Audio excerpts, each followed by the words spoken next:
Hello and welcome to our channel, MarshStream, your public performance broadcast platform. Please make sure to like this video and subscribe to our channel. You can also donate to our tip jar and support the arts and artists of MarshStream by clicking the link below in the description. Check out our website, themarsh.org, for all upcoming live performances. Now, enjoy the show. Good evening, everybody. I have a particular pleasure this evening, and I never realized we were quite so honored when Stephanie Weisman came to us. I guess it's well over a year ago now, that we'd be part of 600 shows and 100,000 views. When Stephanie asked me if I would host this series, and I was thrilled to do so and eager to do so. And it's really a very unique concept, which was not our concept. It was Gail Schickley had been doing this for a while with other performers before we started. And now tonight, the tables are turning somewhat, but this may be a bit of a lazy Susan, and we'll be going round and round because I don't know whether Stephanie's going to interview me or I'm going to interview Stephanie. We'll find out. But we welcome Stephanie Weisman, who most of you know if you are Marsh aficionados, as the founder of the Marsh. And Stephanie's going to be performing her new piece. Let me get Living While Still Dying, Stephanie's Tidbits, Living While Still Dying, and Stephanie's going to be performing that. And we're going to talk a little bit about an issue that affects everybody, no matter what their condition, which is health anxiety. And also we're going to talk a little bit about the role of support groups. And with that short introduction, I'd like to welcome Stephanie. Hello. Hello, this is wonderful. I'm embarrassed tonight. I feel like I'm in the presence of a pro here. So I will do my best not to be intimidated. But intimidated, the pro part is the interview part at this point. The performer part, which I'm all going to fill my soul and whatever's with, is not so pro. So my question for you, sometimes I think you may have been in the witness protection program because I can't find out much about you before you started the Marsh. So I think you were around, and I know where you went to school, but I don't know what happened in all those years between when you finished school and you started the Marsh. And maybe you can just tell us quick, how did the Marsh come about? Well, it became because I was in Buffalo for 12 years, and I was editing an arts journal, and I won a poetry prize that, New York State Council on the Arts Poetry Prize. And I went around I went around and read my poetry, but in the middle of it, I came to San Francisco because decided I needed a new place to live. I love Buffalo. I still love Buffalo, though I haven't been back in years. But I had to get away from a boyfriend. So I had to move out away. But of course, you know what? I brought him out here. He drove me out here and then he moved here. So that really didn't work very well. No. But anyway, I saw Spalding Gray and I said I saw a solo performance and I was like, this is it. No more poetry readings. I want to do solo performance. And he was here, which was weird because apparently he had been in Buffalo, but I missed him. But I saw him here and I decided to move here.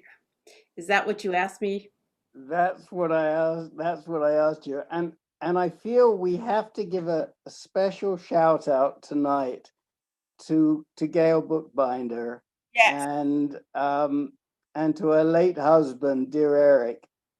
Because if it wasn't for Eric, we wouldn't be talking to each other tonight. And Gail was on your board for many years, I believe.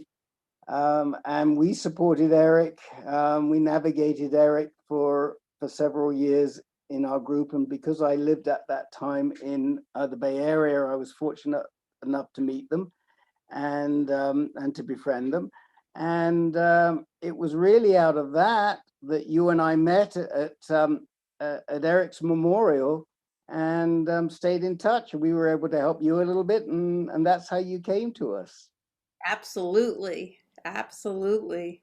So and that sort of leads us into your performance, in the sense that you and I first talked in the context of navigation and support. And isn't that what we're going to hear a little bit about right now? I guess you will. It's a big surprise. Okay. Joining the circus. Okay. Are we ready? Should we ask Kristen to roll? I guess so. Roll it, Kristen. Roll it, Kristen.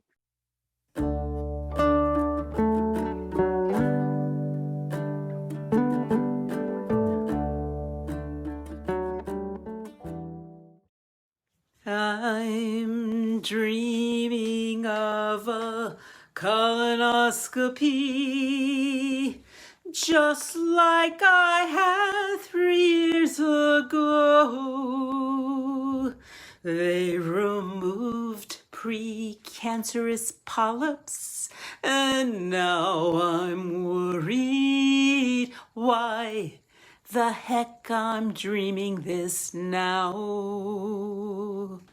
I'm dreaming of a colonoscopy.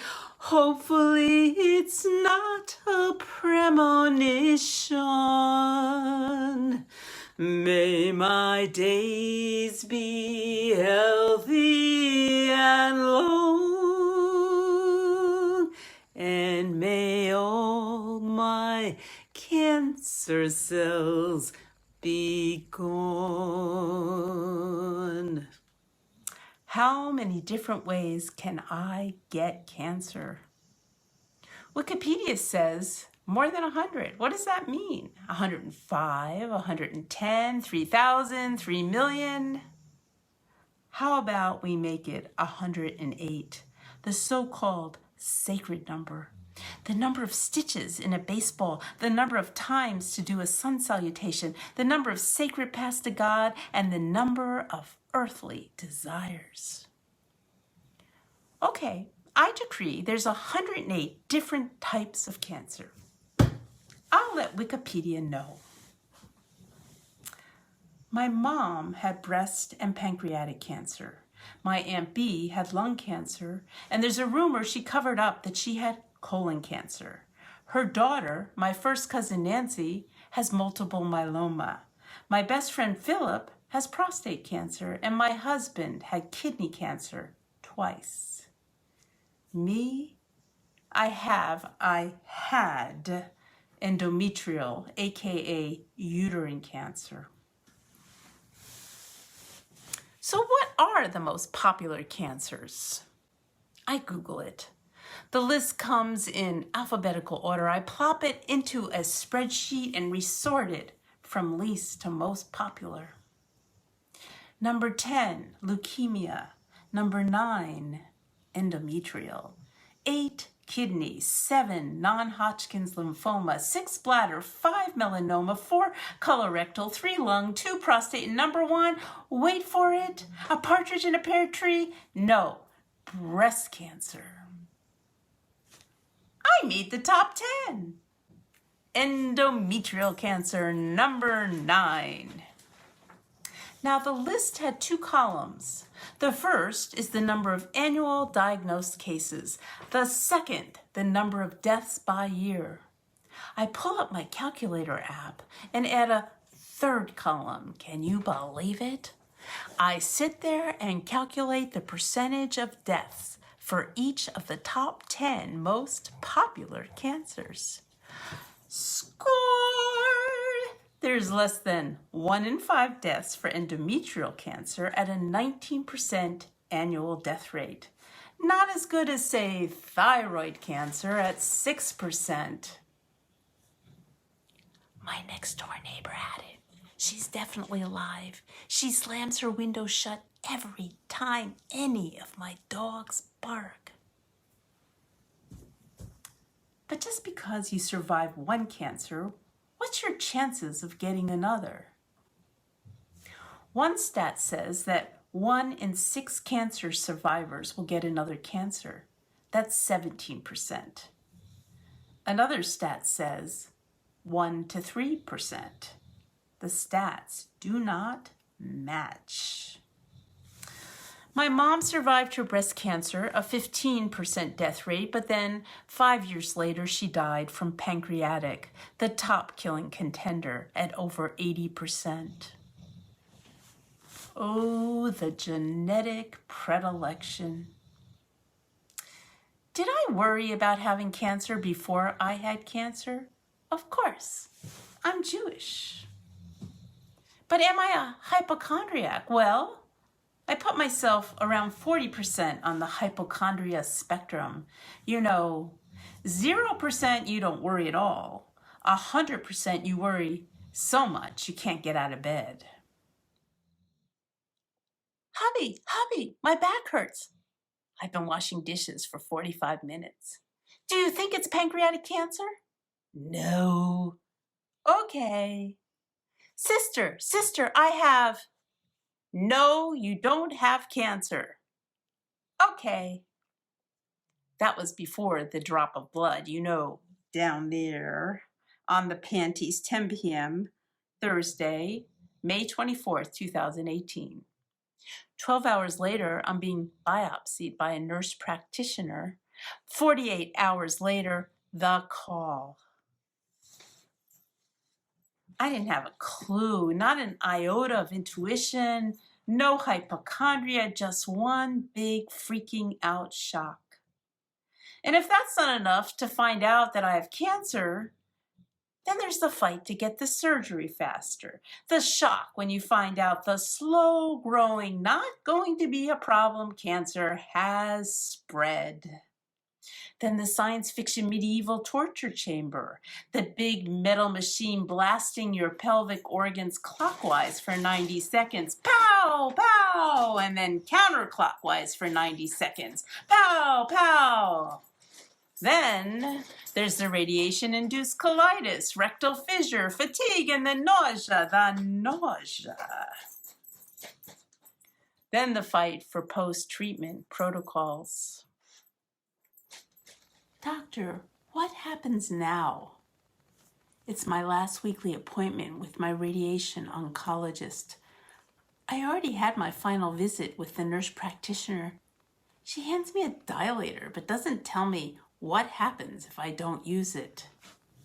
There is so much to learn. Do you want to know what happens? Do you want to know what happens if you don't use your dilator? Nope. Not telling you. TMI. No. There are some things I don't need you to have in your head about me. But I sure wouldn't mind having some peeps to talk to. Did you use the dilators? Yes? No? Did it really happen? Did your? We don't have post-treatment protocols for endometrial cancer. He's kidding, right? No post-radiation, post-cancer checkups? They're just letting me loose? If endometrial cancer is number 9 on the most popular list, how come it's one of the least researched? How come my cancer is the only popular cancer where mortality rates are going up, not down, like the other popular cancers? Female cancers are a bitch unless someone makes a fuss. Where would breast cancer research be without Susan Komen's death? Look what Gilda Radner did for the ovaries. Where's my pink, purple, green, blue ribbon? Since there's no uterine cancer conferences popping up on my email threads, I sign up for a breast and ovarian cancer symposium. I figure it's as close as I'm going to get to my peeps. I meet my first co-endometrial cancer survivor / victim. What do you call us? Survictim? Survictum? Not dead yet? There, a a woman asking all kinds of endometrial questions at the keynote speech. They don't throw her out. There she is again at the Ovarian Cancer New Research Workshop. It's led by a famed Stanford gynecological oncologist. That's our department. My peep asks, what about research into immunotherapy? Is there any for endometrial? She's really impatient to get her questions answered. I don't ask a question. I make a statement. There's no protocol for post-treatment endometrial cancer at Kaiser, I tell the doc. I'm shocked to see that he's shocked. We see our endometrial patients every 6 months. Really?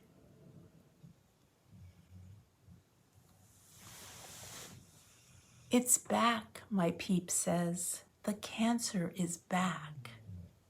No, when was your surgery? 9 months ago. Mine too. What was your treatment? Radiation, no chemo. Me too. She could be my endometrial cancer treatment doppelganger. I go into the bathroom and cry. She never responds to my emails. Is she dead? Since it's now clear I can't depend on my intuition or my hypochondria to know if I have cancer, I focus on my highly accomplished executive administrator. So the day after the conference, I email my oncologist. Stanford has post-treatment protocol for endometrial cancer. Why doesn't Kaiser? Whatever protocols you want, Stephanie. I guess he just needed to be asked. Well, who sets these protocols at Kaiser? He is the chief of the department. Well then, I'd like to have hyperbaric oxygen therapy. Are you burned, Stephanie? No. But you know, that's probably not true. I'm sure my pelvis tissue is burned to a radiation crisp. No hyperbaric oxygen therapy. 6 months later. Hey doc, it doesn't feel right down there. My body pulses, swells with fear. Do I? I do. No. Breathe in, feel your body fill with cancer chi. Breathe out, draw it back to your pelvis. Doctor orders a CT scan. I am swimming in anxiety from the moment I feel the pain until, thank God, this CT scan reads normal.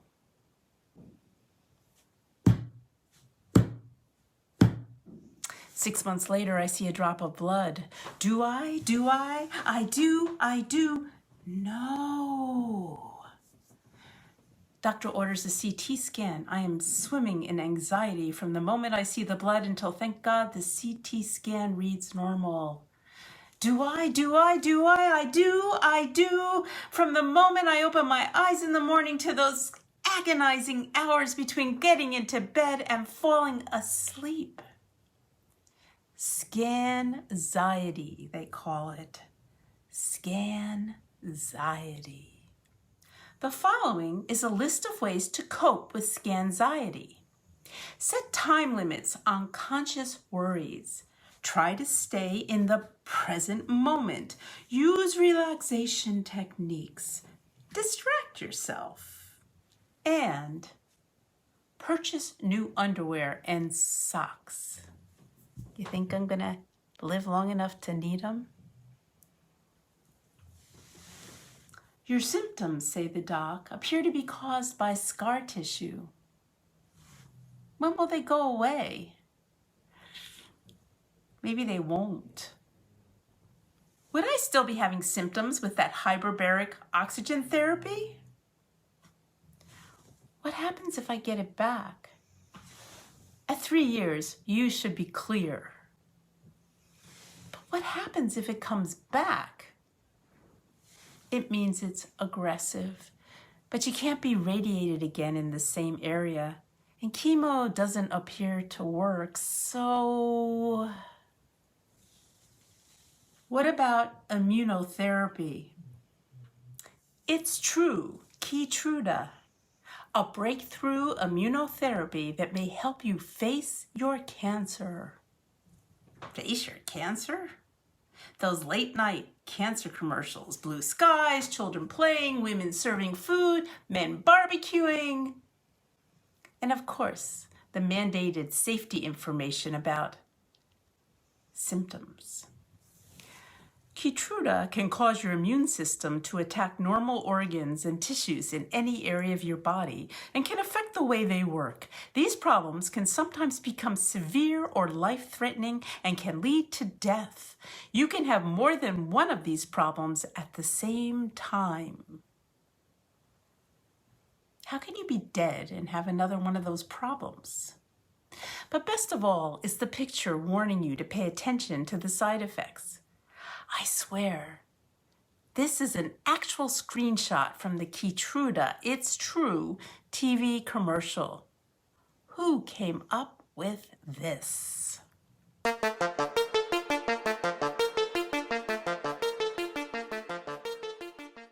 nutritionist says, pa-rum-pa-pum-pum.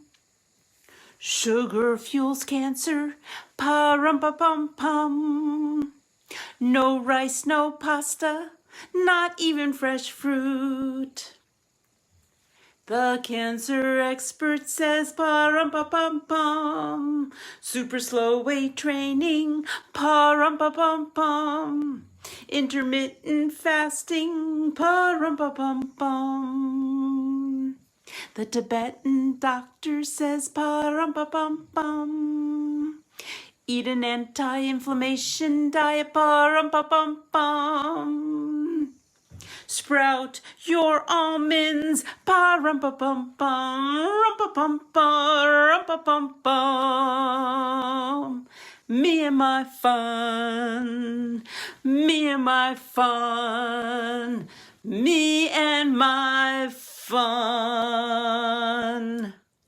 I dreamt I had a colonoscopy. Am I due? Do I have cancer? Do I? No. I searched back through 3 years of Kaiser messages. I find it. The pathology report showed your colon polyp to be a benign polyp called sessile serrated adenoma and tubular adenomas. It is very good that your polyp was removed completely because sessile serrated adenomas are pre-cancerous growths. You will need a repeat colon screening in 3 years. Oh my God, I had my colonoscopy dream 5 days before the 3-year mark of my last colonoscopy. Is this intuition, hypochondria, executive functioning? And that was exactly 3 years and 10 days before my cancer surgery. I was scheduled for the colonoscopy before I knew I had uterine cancer. Do you think I should be put under twice in 2 weeks? I asked the doc. Do it, says the doc. Apparently, in the midst of actually having cancer, a benign precancerous polyp was completely overlooked. No fuel for my cancer anxiety. It is fueled now. I do. Breathe deep. Let the chin. Breathe out. Focus it into your pelvis. Audrea DeZella and I meet in the coffee clutch like radiation treatment waiting room at Kaiser. We form a survivorship party group. Each month we go out to dinner. Audrea is a great planner. She has us meet in a downtown Oakland hotel at a Mexican restaurant in Alameda. We are invited to her 50th birthday party. Together we plan to celebrate our 3-year survival mark. Hey, my beautiful sisters and mighty warriorettes, text Audrea. I'm still hanging in here. Some days are tougher than others, but I'm still fighting. I miss you all. It would be so nice to see you both. I'm planning an end of summer belated birthday party for Labor Day weekend. You both are invited, so please save the date. I'll be sending you an invite soon. Love you all. Your friendship means the world to me. Audria has been diagnosed with pancreatic cancer. Dizella's cancer has spread to her liver, bones, and lungs. Most Sundays I text them. Some Sundays it is too hard. What is a support group's dropout/death rate? Will any of us make it to our next birthday? It's been 3 years. Each day a minefield. One explosive step and your life is blown to smithereens. Was it a misstep or just the lottery? Does it even matter that I swallow 21 vitamins every day and chew 6 Tibetan herbal pills? That I was overweight, not obese, that I didn't have children, making me a riper candidate for my particular cancer? Does it matter that I've slimmed? Does it matter that I've kept most of the weight off but 7 pounds? Will those 7 pounds be a trigger? Is my intermittent fasting enough? Why can't I make myself fast 1 full day a week? When you know you are ripe for cancer, which are the ingredients for its primordial soup? They say if you don't water a bonsai plant even 1 day, it will die. Not today, not tomorrow, but it will be the cause of its death. I am waiting for my colonoscopy, and then I will have to wait for its results. 3 years. This morning I slide open my top drawer. There's a new 10-pack of underwear and an abundance of new socks.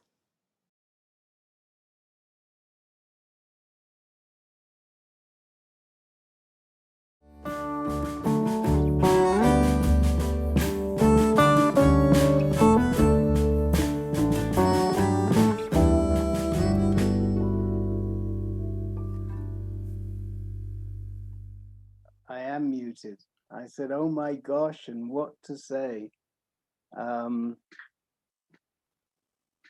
one thing I can say is you did many things that we try to encourage folks to do through the support group, such as keeping great records, being your own best advocate, advocating for yourself, exercise, diet, and you're going to be around for a long time. But I've told you that before when we've talked one-on-one. So, and I think attitude is huge, and you don't lack in attitude, Ms. Weisman. I'm sure you've been told that before. So, question that I have, because you mentioned it briefly, there is exposure as an Ashkenazi Jew, just like with other diseases, there are exposures if you're African American or what have you. Did you ever do any genetic testing? And what was the result of that? Was there any connection to your family history?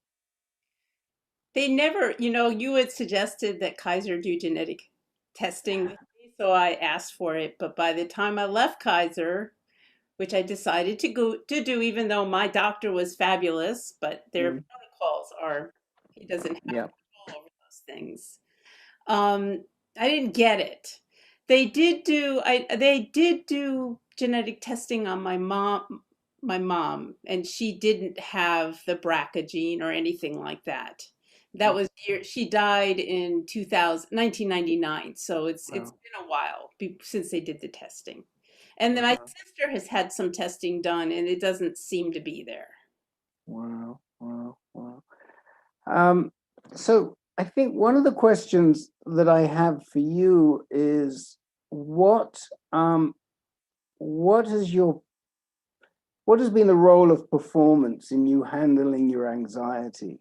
How has performance helped you in any way, or artistic creation help? Maybe better than performance, but has artistic creation helped you in any way in handling some of this anxiety? Well, just in telling the story, so I did a piece previously, a short piece, which actually this is probably the second part of. This is supposed to be a Tidbits series, but I wrote it and it was Tidbits were supposed to be 5 minutes, and suddenly this was 22 minutes and it wasn't a tidbit, but it Yeah. was probably the second part to my show I wrote called Planet Do Re Mi, which was a solo performance musical about having cancer, surviving cancer, and or having it or whatever. So I mean, in terms of performing, no. And that's why I like video, because performing for someone like me who started the Marsh to be a performer, but then never did it, and it's 30 years later, and most of the time I didn't perform my first solo performance until about 3 or 4 years ago. So I have no acting muscle, and my performances are pretty complicated. Well, that one, it was called Breed and Rescue. It was very complicated, and it was a musical, and I even tap dance. And I just got through it. You know, my director, who directed really big musicals in Spain, who I loved, but it was so hard that all it did was cause me a lot of anxiety. So I spent about months and months going around and asking every single performer I know, which are many, if they really enjoyed what they were doing, because I hated it. So making this video thing, I can do it at my own time. I don't need the same muscle that I needed to be on stage in 25 different places. And so it was a way to actually be able to do it without getting a lot of training and lowering my anxiety. Um, so that doesn't exactly answer your question. It kind of moves around it. But writing, which is what I am, I'm a writer, Yeah. has been a huge part of my art. And before I got cancer, I wrote a piece called Breed and Rescue. So I had started a life which was disciplined, with my mornings being taken up with creative pursuits, and then the next 24 hours being taken up by running the Marsh. So, but I segregated my life, and I've kept to that. And I think that that was pretty important during the whole. So While you kept it pretty quiet that you tap dance, because we have a heritage here of tap dancers in this performance series. You know that, right? Well, actually, I don't tap dance, and I said it a little wrong. It was actually soft shoe, but it was Soft shoe shuffle, huh? soft shoe, and it was, not from me. It was out of my director's head, who was a director, and I couldn't believe it. I sang 6 songs or 10 songs in the play, and then he had the nerve to make me learn how to do soft shoe, which, by the way, brings me to another thing, which has Yeah, nothing to do with this, but also I wrote an opera that premiered in 2006 at the Marsh, right. and now, Aphrodisia, is that right? I yeah. did my homework, and so just. But the wonderful thing is, I'm currently because of the pandemic, I'm currently working with Wei Wang, a ballet dancer, and he has re-choreographed the whole piece, Oh wow. and we're using audio track. But just like that darn other director, he's got me dancing. He's got me dancing. I have to. All right, it's kindergarten dance. It's not huge, It's not like no feet, but I've got to learn dances for this film, and I'm in it, dancing. Oh my goodness. And when can we expect this? Well, our solo performance musical workshop, which I did, workshop this piece, is having our festival in October, starting the first week, the last day of September and the first 2 weeks of October, and we'll Hmm. be screening it then, along with the other members of the solo performance workshop, who some of them are here. Yeah. Wow, wow, wow. Um, I want to go back to a topic that you named, and I'm so glad you named it, which is scanxiety, because I feel quite strongly that scanxiety is a huge issue, not just in oncology. You may know we run an MS support group, and I hear my MS folks talking a lot about how they're waiting on the any significant condition that you have great anxiety, or many people have great anxiety before the test, and then it's even worse between the time that they are tested and the time they wait for the results. So my question to you is, have you come up with any great tips to handle that? Heck no. It's hard. As soon as it's like you go along and you're like, as time goes on, sometimes I think I'm going to live. And I don't think about it all the time that I'm going to die from cancer right when I'm becoming an artist. And I put all my life into becoming an artist. And now that I kind of can doing it, I'm going to die. That really pisses me off. But anyway, as soon as something happens, what you get worried about is it's just like, and then you go and get a scan. I mean, the best thing about the scan is, at least with my doctor, Dr. Chervina, who I love, is he would call me right away and tell me the results. I mean, I think that's, I didn't have to wait for that at all, and I bless him for that. I don't know what you could possibly do, except I guess you could do a lot of, like, since I got cancer, I'm now a Reiki practitioner, and I'm learning Qigong now, and I'm a terrible meditator. And, it's like, I mean, I'm sure all those things maybe help. And I do Tibetan medicine, and I take vitamins, all those things I actually said I do. The only thing I can't do right now because of the stupid pandemic is the super slow weight training. So, but, and I walk. Okay. I walk 3 miles every day. And, all those things are just, about trying to keep healthy and trying to keep my anxiety levels down. No, absolutely. And one of the messages we stress at ANCAN is the role of exercise. And it's particularly difficult if you're going through treatment that fatigues you, as you may remember when you went through your radiation therapy. And a lot of times people are on pills that make them so fatigued, and we try to convince them that however fatigued they are, they're going to feel 1,000% better if they can just get out and start with a little exercise, even if it's only 10 minutes, 5 minutes, and they build on that. Would you consider yourself to have been an anxious person before your diagnosis? I'm a weird mix of somebody. I'm like a really not anxious person, and then I'm also an anxious person. I'm like an extrovert and I'm an introvert. So, like, I can stay calm in times that most people probably can't stay calm.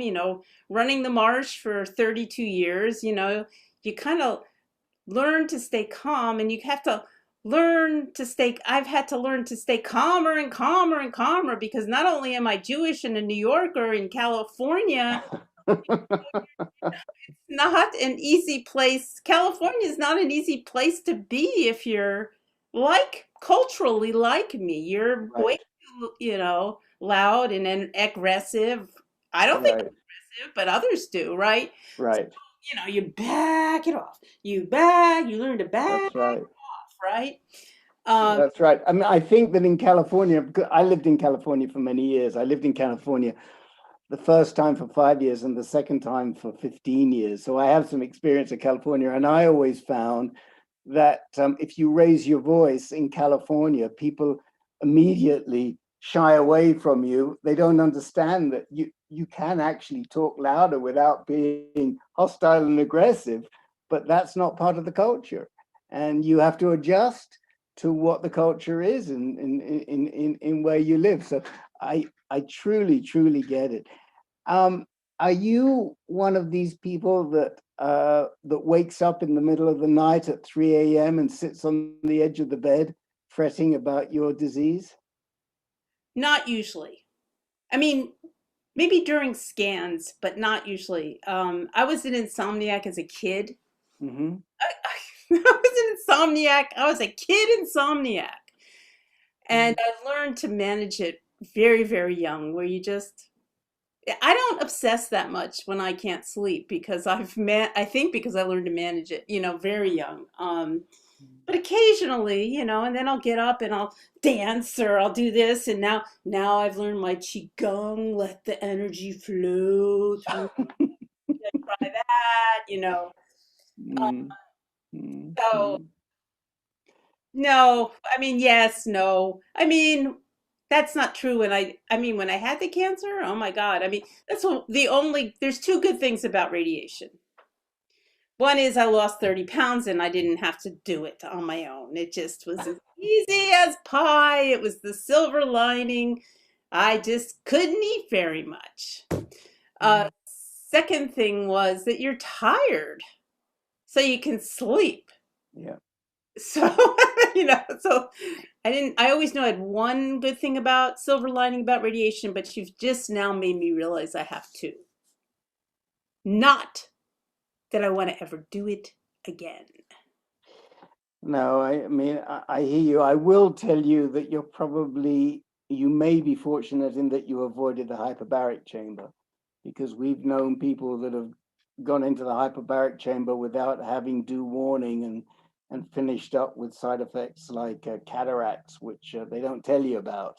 But I know, I read about it. I read about it while I was doing this. I was like, whoa, there's some bad things that can happen to you in that chamber. Yeah.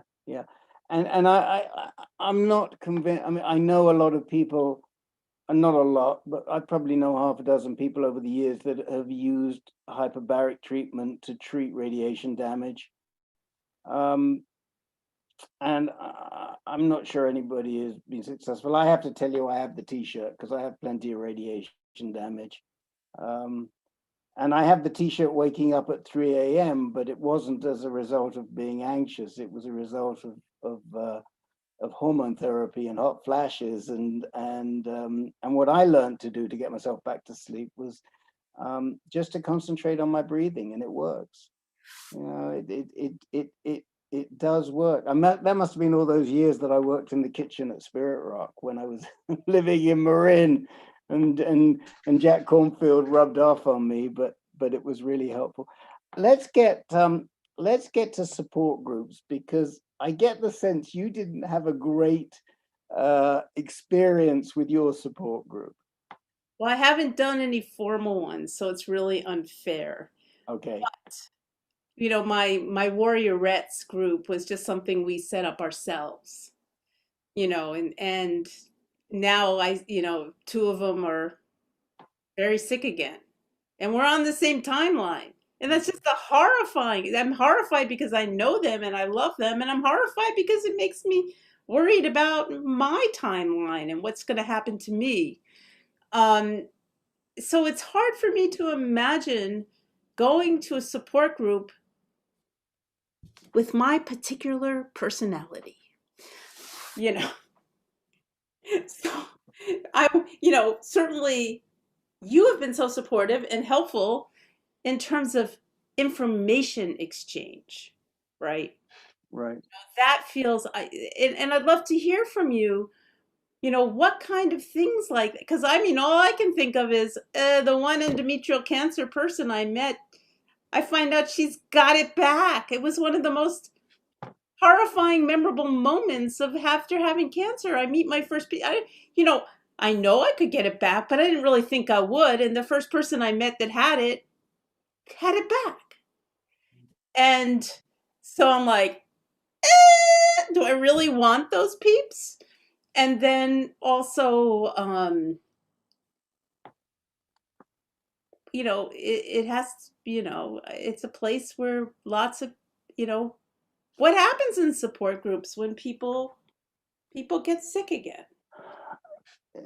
I think, first of all, I think that that's where good moderation becomes very important, because the moderator has the ability to temper the stories in a way, and even to find good in the bad, in the sense that somebody may be going through a treatment and there are benefits to that treatment and drawing out those benefits to that treatment, but we all respond differently.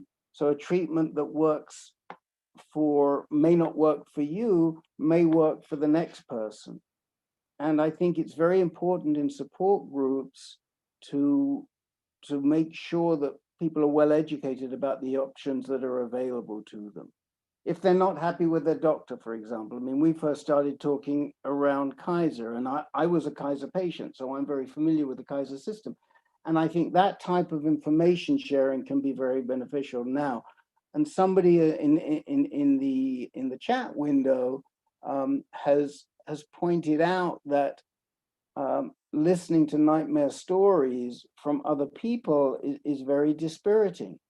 I'll tell you that I've been moderating for years now an advanced cancer group, and it's become more and more popular to the point where it's unwieldy. We have 50 people in a support group. People all manage to talk, but somehow we don't have people leaving when they hear bad stories. I can't explain why. I think maybe it's self-selecting, that the people who attend the group are those who are willing to listen to other stories. But what I can tell you is that we recently did a study on our groups, and there was overwhelming acclamation as to how supportive these groups were, people making friends. 50% of the people that came into the support groups, I think it was 45% of them made friends, reached outside. And of those who reached outside, about another 40% made permanent friends.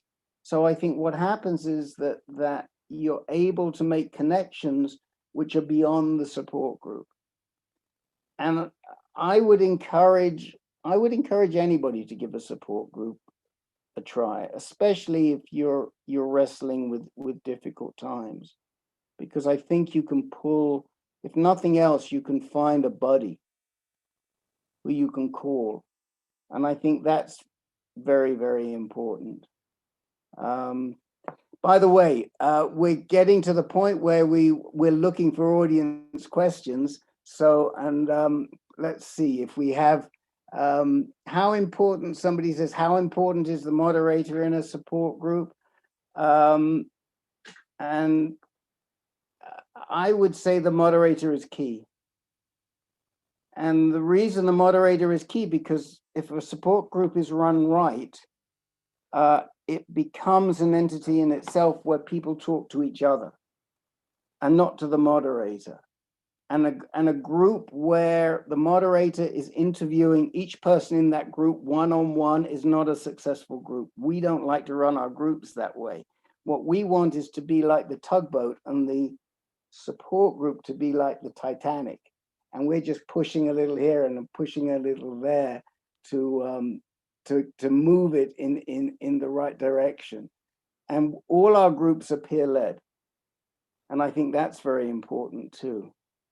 Now, you said you wanted to ask me some questions, and have I answered all the questions that I was supposed to? Oh,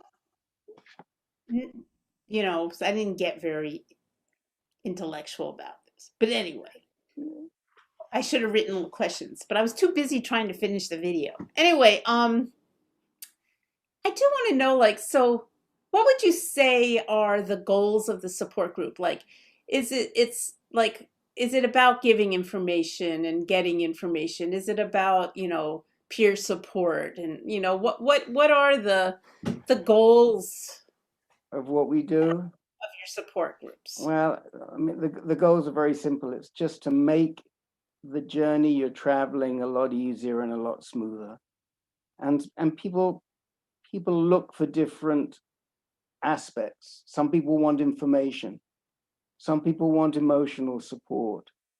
But whatever they want, what we're hoping to do is to provide that so that by participating in our groups, the journey has become easier. And we feel that there's nothing more important than peer support, because the peers have been there. They got the t-shirt. They know the mistakes they made, and they're willing to share those mistakes. And we are just so committed to trying to smooth that very rocky road. No matter what your disease, you get diagnosed with a disease, you're a deer in the headlights, whether it's cancer, whether it's MS, whether we're about to start a group for young onset Parkinson's. And it's very, very, very intimidating. And that's why it's just so rewarding to try and make that journey easier for people. And also, it may not even matter on the stage of the disease. I just came out of a meeting right before this for active surveillance prostate cancer, which low-grade active surveillance prostate cancer, and the guys couldn't thank the group enough for how we had navigated them. And probably they have almost no chance of dying from cancer. But it's still very intimidating. That C word is very intimidating, wouldn't you say? What would you say about that? I'm talking too much. I need you to do some talking. It's good that you're talking. But you found this? Did you co-found it? How did this organization come to be, and why are you? Oh my goodness. Well, it came to be because I was because I was diagnosed with stage 3 prostate cancer in 2007. And I joined the local support group, which was a very good one in Marin, and became very much part of it, and was co-moderating that group after about a year or two. And I was working on boards at UCSF and for ACS, American Cancer Society, goodness knows what. And the guy that was running it, I think, felt a little intimidated, and slowly but surely he pushed me out of every group. And I had a very dear friend who I'm going to be talking to tomorrow, because he now lives in Nevada. I live in Arizona. He'd been in webinars and videos for years. And he said to me, we need to start RIC TV for prostate cancer. And I said, wait a minute, if this is for prostate cancer, we'd have to call it Prick TV, not RIC TV. And I did not want to be the focus of attention, but I had this idea that there could be virtual groups, and there were no virtual groups at that time, virtual video groups. And in fact, we looked and we found no virtual groups at all other than written. And we started a conference call in the day. Remember that, with telephones and those big black things, and you pick it up. And it grew out of there. In 2015, we moved to video. And we've been doing that ever since. So it was really a vision that I had, that if we could bring support to you, so people who, for example, were geographically disadvantaged because they lived on the California coast in the middle of nowhere, or were physically disadvantaged, or were mentally, had some sort of mental disadvantage, mental health disadvantage. I mean, one of our most favorite people lives with terrible agoraphobia and won't step out the house. But we've bought the support group to him, and that's where it came from. So I'm looking to see what other questions we have here. do you think that moderators need to be survivors? How do you moderate groups where you don't share the condition? The answer to that is we at ANCAN do not. We insist that people are peers, because I think to get the best out of a support group, to get the best out of the participants, to transform the best information, you need to be a peer. And the groups that I actually participate in, I have some peer knowledge, whether it's caregiving or whether it's for prostate cancer. But in groups that I don't have peer knowledge, I don't act as a moderator. I just sit behind the scenes and send dirty notes on the chat window to the moderators, suggest what they should do next. But I do think it's terribly important, yes, it's terribly important to be a peer. Yes. So we're getting close to the, I'm just looking at my time here, and we're getting close, and I should have started my closing remarks by now, but I want to give the platform back to you, Stephanie. If there's anything else you'd like to say before we close out tonight. Well, just thank you for doing this, Rick. Thank you for everyone who's here watching it. Thank you if anyone happens to be watching it on YouTube. Thank you to everyone who helped me put this together, and Brian for doing the editing this morning after I did the video last night, the 13th of them. So you made us a little anxious, I'll tell you that on that video. On the timing of it. Yeah, it was just work. Yeah, so thank you to Brian for doing it, and for everybody who's putting this together, and everyone who's helped support it, and that's all. I'm probably forgetting. Thank you. No, thank you for just a most wonderful performance that it certainly touched me, and I'm sure it touched many people that were listening and will see. And again, everybody, don't forget the tip jar for the Marsh. Very important, please, because we have to see the Marsh continue. Visit us on ancan.org. We've got, I think, 11 or 12 different support groups, with a couple more coming down the road, including a GYN. We're hopeful to start a GYN cancer group very soon for all GYN cancers. Oh yes, and next month we have, I've got to say it right, Michael Bihovsky, who has written award-winning Broadway shows and lives with a rare disease, and he's going to be performing for all of us on the Marsh and ANCAN. Fabulous. Brianna?